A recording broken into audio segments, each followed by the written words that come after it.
Once I had finished all of the skin tone, it was time to move on to the rest of the mini.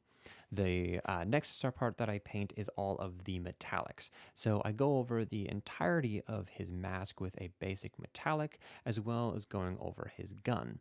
I found that while I was painting the metal, actually just doing a slightly heavy dry brush over the black was a really good way to bring out the different texture of all the different metallic parts. So I ended up doing a heavy dry brush over the whole mini rather than doing a really intense base coat and try to make a really solid base coat for any of the metallics.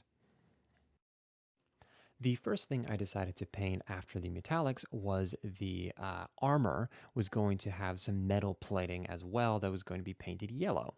So to create a shadow color, I just add some flat brown to create an undercolor that'll just help the yellow paint stick on better as well as act as a bit of a shadow color.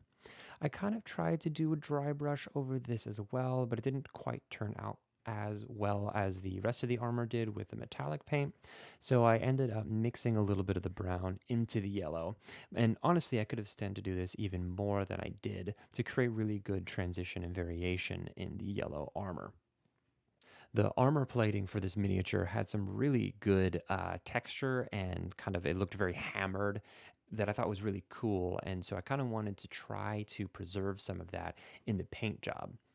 The paint I ended up using was a little bit watered down as well, so I had to create several layers, which let me create interesting highlighting despite the dry brushing not quite working.